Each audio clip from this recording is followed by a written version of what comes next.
دیکھیں، ایک تو یہ جو آفرز کی جاتی ہیں کہ آپ اگر زیادہ ایڈوانس رکھوا دیں گے تو پھر میں کرائے میں کمی کر دوں گا، تو یہ جو ایڈوانس رکھوایا جاتا ہے اس کی شرعی حیثیت کیا ہے؟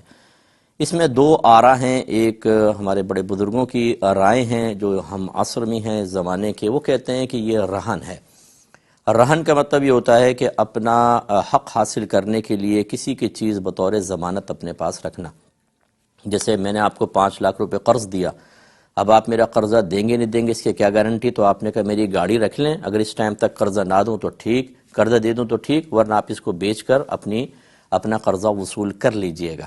تو یہ جو گاڑی ہے یہ رہن کہلائے گی، اور رہن کے اوپر یہ رہن ہوتا ہے، یہ قرض کی حیثیت نہیں ہوتی، اس پہ زکوٰۃ بھی نہیں بنتی، نہ رکھوانے والے کی نہ رکھنے والے کی۔ اگر فرض کر لیں پیسے کی شکل میں رکھوایا یا کوئی مال زکوٰۃ ہے، جیسے سونے کے زیور بھی رکھوا دیتے ہیں، اس پر نہ ان کے اوپر زکوٰۃ نہ ان پر زکوٰۃ۔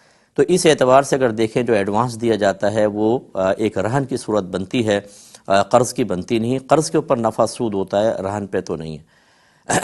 یعنی اس اعتبار سے کہ خود یعنی مالک آسانی دے رہا، آپ دیکھیں تو یہ کہ بھئی رہن رکھ دو تو میں آسانی دیتا ہوں۔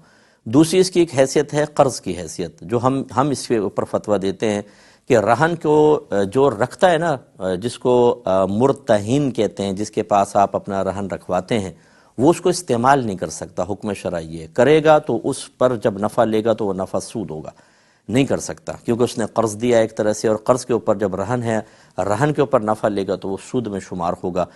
لیکن یہاں پر سب کو پتہ ہے کہ جو ایڈوانس دیا جاتا ہے، مالک دکان یا مالک مکان اس کو باقاعدہ استعمال کرتا ہے، تو یہ قرض کی حیثیت ہوئی۔ اس کا مطلب یہ ہے کہ وہ یہ کہہ رہا ہے کہ اگر تم مجھے اتنا قرض دے دو گے تو میں تمہیں اتنی آسانی دوں گا، اگر قرض کم دو گے تو میں یہ کروں گا۔ اس طرح قرض کے اوپر یہ معاملات طے کرنا، یہ میرے خیال میں، میری رائے کے مطابق بالکل مناسب نہیں ہوتا ہے، کیونکہ اس میں فرض کر لیں چلیں رہن کی صورت غالب کر لیں، لیکن چونکہ قرض کا بھی احتمال ہے، اس لیے اس میں احتیاط کرنی چاہیے۔ آپ ایڈوانس رکھ سکتے ہیں، اس کا میں انکار نہیں کر رہا ہوں، لیکن اس کو بیس بنا کر اس پہ نفع حاصل کرنے کی نیت کرنا مالک کی، یہ درست نہیں ہے۔